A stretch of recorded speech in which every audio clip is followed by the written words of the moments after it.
प्यारे कृष्ण भक्तों को मेरा प्यार भरा राधे राधे। आज हम श्रीमद् भागवत के 7वें स्कंद के 15वें अध्याय में प्रवेश करेंगे, जिसमें गृहस्थों के लिए मोक्ष धर्म का वर्णन किया गया है। नारद जी कहते हैं, युधिष्ठिर, कुछ ब्राह्मणों की निष्ठा कर्म में, कुछ की तपस्या में, कुछ की वेदों के स्वाध्याय प्रवचन और कुछ के आत्मज्ञान के संपादन तथा कुछ की योग में होती है। गृहस्थ पुरुषों को चाहिए कि श्राद्ध और देव पूजा के अवसर पर अपने कर्म का अच्छे फल प्राप्त करने के लिए ज्ञाननिष्ठ पुरुष को ही हव्य कव्य दान करे। यदि वह ना मिले तो योगी प्रवचनकार आदि को यथा योग्य और यथा कर्म देना चाहिए। देव कार्य में 2, पितृ कार्य में 3 अथवा दोनों में एक ब्राह्मण को भोजन कराना चाहिए। अत्यंत धनी होने पर श्राद्ध कर्म में अधिक विस्तार नहीं करना चाहिए, क्योंकि सगे संबंधी आदि स्वजनों को देने और विस्तार करने से देश कालोचित श्रद्धा पदार्थ पात्र पूजन आदि ठीक नहीं हो पाते हैं। देश और काल के प्राप्त होने पर ऋषि मुनियों को भोजन करने योग्य शुद्ध हविष्य पात्र भगवान को भोग लगाकर श्रद्धा से विधि पूर्वक योग्य पात्र देना चाहिए। वह समस्त कामनाओं को पूर्ण करने वाला और अक्षय होता है। देवता, ऋषि, पितर, अन्य प्राणी, स्वजन और अपने आप को भी अन्न का विभाजन करने के समय परमात्म स्वरूप ही देखें। धर्म का मर्म जानने वाले पुरुष श्रद्धा से मांस का अर्पण ना करें, ना स्वयं उसे खाएं, ना किसी, क्योंकि पितरों को ऋषि मुनियों के योग्य हविष्यात्र से जैसी प्रसन्नता होती है, वैसी पशुओं की हिंसा से नहीं होती है। जो लोग स्वधर्म पालन की अभिलाषा रखते हैं, उनके लिए इससे बढ़कर कोई धर्म नहीं है, क्योंकि प्राणी को मन, वाणी और शरीर से किसी प्रकार का कष्ट ना दिया जाए। इसी से कोई यज्ञ तत्व को जानने वाले ज्ञानी ज्ञान के द्वारा प्रज्वलित आत्म संयम रूप अग्नि से इन कर्ममय यज्ञों का हवन कर देते हैं और ब्रह्मा कर्म कलापों से उपरत हो जाते हैं। जब कोई इन द्रव्यमय यज्ञों का यजन करता है, तब सभी प्राणी डर जाते हैं और वे सोचने लगते हैं कि यह अपने प्राणों का पोषण करने वाले निर्दयी मूर्ख मुझे अवश्य मार डालेगा। इसलिए धर्मज्ञ मनुष्य को यही उचित है कि प्रतिदिन प्रारब्ध के द्वारा प्राप्त मनोजनित हविष्यात्र से अपने नित्य नैमित्य कर्म करे और उसी से सर्वदा संतुष्ट रहे। अधर्म की 5 शाखाएं हैं: विधर्म, परधर्म, आभास, उपमा और छल। धर्मज्ञ पुरुष अधर्म के समान ही इनका भी त्याग कर दे। जिस कार्य को धर्म बुद्धि से करने पर भी धर्म में बाधा पड़े, वह विधर्म है। किसी अन्य के द्वारा अन्य पुरुष के लिए उपदेश किया हुआ धर्म परधर्म है। पाखंड या दंभ का नाम उपधर्म अथवा उपमा है। शास्त्र के वचनों के दूसरे प्रकार का अर्थ कर देना छल है। मनुष्य अपने आश्रम के विपरीत स्वेच्छा से जिसे धर्म मान लेता है, वह आभास है। अपने अपने स्वभाव के अनुकूल जो वर्णा आश्रमोचित धर्म है, वे भला किसे शांति नहीं देते हैं।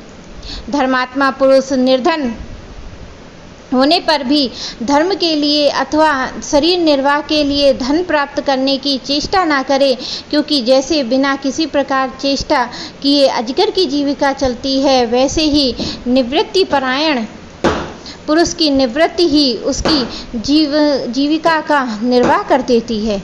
जो सुख अपनी आत्मा में रमण करने वाले निष्क्रिय संतोषी पुरुष को मिलता है, वह उस मनुष्य को भला कैसे मिल सकता है, जो कामना और लोभ से धन के लिए हाय हाय करता हुआ इधर उधर दौड़ता फिरता है। जैसे पैरों में जूता पहनकर चलने वाले को कंकड़ कांटों से कोई डर नहीं होता है, वैसे ही जिसके मन में संतोष है, उसके लिए सदा सर्वदा सब कहीं सुख ही सुख होता है। दुख है ही नहीं। युधिष्ठिर, ना जाने क्यों मनुष्य केवल जल मात्र से ही संतुष्ट रह के अपने जीवन का निर्वाह नहीं कर लेता है, अपितु रसेंद्री और जनेंद्री फेरे में पड़कर यह बेचारा घर की चौकसी करने वाले कुत्ते के समान हो जाता है। जो ब्राह्मण संतोषी नहीं है, इंद्रियों की लोलुपता के कारण उसके तेज, विद्या, तपस्या और यश क्षीण हो जाते हैं। वह विवेक भी खो बैठता है। भूख प्यास मिट जाने पर खाने पीने की कामना का अंत हो जाता है और क्रोध भी अपना काम पूरा करके शांत हो जाता है। परंतु यदि मनुष्य पृथ्वी की समस्त दिशाओं को जीत ले, भोग ले, तब भी लोभ का अंत नहीं होता है। अनेक विषयों के ज्ञाता शंकाओं का समाधान करके चित्त में शास्त्रोक्त अर्थ को बैठा देने वाले विद्याभाषों के सभापति बड़े बड़े विद्वान भी असंतोष के कारण गिर जाते। राज संकल्पों के परित्याग से, काम को कामनाओं के त्याग से, क्रोध को संसारी लोग जिसे अर्थ कहते हैं उसे अनर्थ समझकर लोभ को और तत्वों के विचार से भय को जीत लेना चाहिए। अध्यात्म विद्या से शोक और मोह पर, संतों की उपासना से दंभ पर और मौन के द्वारा योग के विघ्नों पर और शरीर प्राण आदि को निश्चेत करके हिंसा पर विजय प्राप्त कर लेनी चाहिए। अधिभौतिक दुख को दया के द्वारा और अधिदैविक वेदना को समाधि के द्वारा और आध्यात्मिक दुख को योग बल एवं निद्रा को सात्विक भोजन, स्थान, संग आदि के सेवन से जीत लेना चाहिए। सत्वगुण के द्वारा रजोगुण तमोगुण पर उपरति के द्वारा सत्वगुण पर विजय प्राप्त करनी चाहिए। श्री गुरुदेव की भक्ति के द्वारा साधक इन सभी दोषों पर सुगमता से विजय प्राप्त कर सकता है। हृदय में ज्ञान का दीपक जलाने वाले गुरुदेव साक्षात भगवान ही हैं। जो दुर्बुद्धि पुरुष उन्हें मनुष्य समझता है उसका समस्त शास्त्र श्रवण हाथी के स्नान के समान व्यर्थ है। बड़े बड़े योगेश्वर जिनके चरण कमलों का अनुसंधान करते रहते हैं, प्रकृति और पुरुष के अधीश्वर वे स्वयं भगवान ही गुरुदेव के रूप में प्रकट हैं। इन्हें लोग भ्रम से मनुष्य मानते हैं। शास्त्रों में जितने भी नियम संबंधी आदेश हैं उनका एकमात्र तात्पर्य यही है कि काम, क्रोध, लोभ, मोह, मद और मत्सर इन 6 शत्रुओं पर विजय प्राप्त कर ली जाए और 5 इंद्रिय, मन ये 6 वश में हो जाएं। ऐसा होने पर यदि उन नियमों के द्वारा भगवान के ध्यान, चिंतन आदि की प्राप्ति नहीं होती है तो उन्हें केवल श्रम ही श्रम समझना चाहिए। जो पुरुष अपने मन पर विजय प्राप्त करने के लिए उद्धत हो वह आसक्ति और परिग्रह का त्याग करके संन्यास ग्रहण करे और एकांत में अकेला ही रहे और भिक्षावृत्ति से शरीर निर्वाह के लिए स्वल्प और परिमित भोजन करे।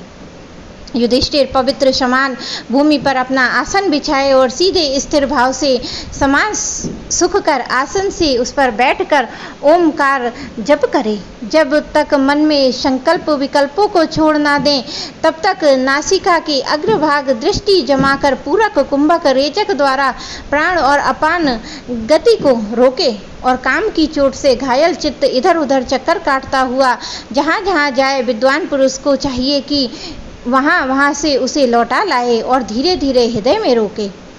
जब साधक निरंतर इस प्रकार का अभ्यास करता है तब ईंधन के बिना जैसे अग्नि बुझ जाती है वैसे ही थोड़े समय में उसका चित्त शांत हो जाता है और इस प्रकार जब सब काम वासनाएं चोट करना बंद कर देती हैं तो समस्त वृत्तियां अत्यंत शांत हो जाती हैं और फिर चित्त ब्रह्मानंद में मग्न हो जाता है और फिर उसका भी कभी उत्थान नहीं होता है। जो सन्यासी पहले धर्म, अर्थ, काम के मूल के कारण गृहस्थ आश्रम का परित्याग कर देता है और फिर उन्हीं का सेवन करने लगता है वह निर्लज्ज, अपने उगले हुए को खाने वाला कुत्ता ही है। जिन्होंने अपने शरीर को अनात्म, मृत्युग्रस्त और विष्ठा, कृमि और राख समझ लिया है वे ही मूढ़ फिर से उसे आत्मा मानकर उनकी प्रशंसा करने लगता है।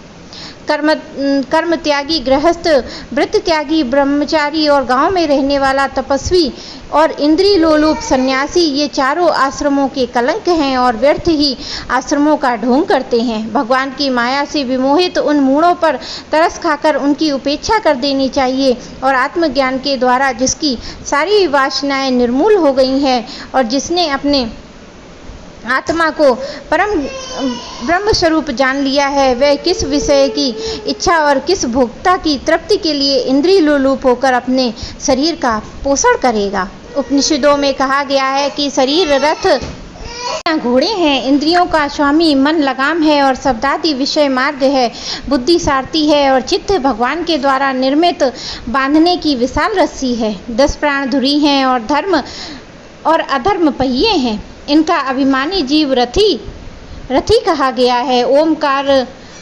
उस रथी का धनुष है। शुद्ध जीवात्मा बाण और परमात्मा लक्ष्य है। इस ओमकार के द्वारा अंतरात्मा को परमात्मा में लीन कर देना चाहिए और राग द्वेष लोभ शोक मोह भय मद अपमान, दूसरे के गुणों में दोष निकालना, छल हिंसा, दूसरे की उन्नति देखकर जलना, तृष्णा प्रमाद भूख और नींद, ये सब ऐसे ही जीवों के और भी बहुत से शत्रु हैं। उनमें रजोगुण तमोगुण प्रधान वृत्तियां अधिक हैं, कहीं कहीं कोई सत्वगुण प्रधान ही होती हैं।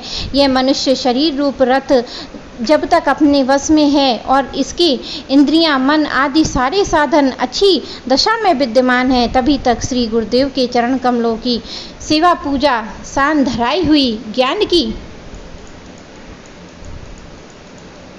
तीखी तलवार लेकर भगवान के आश्रय से इन शत्रुओं का नाश करके अपने स्वराज्य सिंहासन पर विराजमान हो जाएं और फिर अत्यंत स्वभाव से इस शरीर का परित्याग कर दें। वैदिक कर्म दो प्रकार के हैं। एक तो वे जो वृत्तियों को उनके विषयों की ओर ले जाते हैं, प्रवृत्ति परक, और दूसरे वे जो वृत्तियों को अनेक विषयों की ओर से लौटाकर शांत और आत्म साक्षात्कार के योग्य बना देते हैं। निवृत्ति परक प्रवृत्ति परक कर्म मार्ग से बार बार जन्म मृत्यु की प्राप्ति होती है और निवृत्ति परक भक्ति मार्ग और ज्ञान मार्ग के द्वारा परमात्मा की प्राप्ति होती है।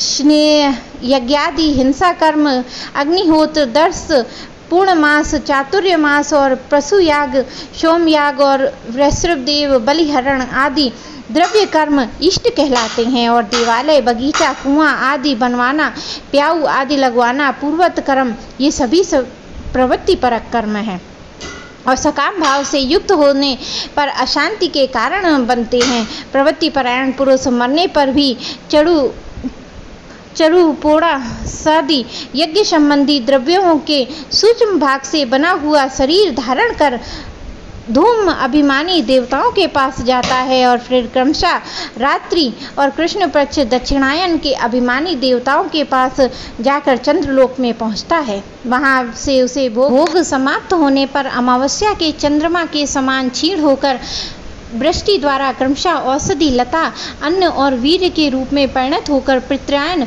मार्ग में पुनः संसार में ही जन्म लेता है। युधिष्ठिर गर्भदान से लेकर अंत्येष्टि पर्यंत संपूर्ण संस्कार जिनके होते हैं उनको द्विज कहते हैं। उनमें से कुछ तो पूर्वोक्त प्रवृत्ति का अनुष्ठान करते हैं और कुछ आगे कहे जाने वाले निवृत्ति मार्ग, निवृत्ति परायण पुरुष इष्ट पूर्त आदि के कर्मों से होने वाले यज्ञों विषयों का ज्ञान कराने वाले इंद्रियों में हवन कर देते हैं।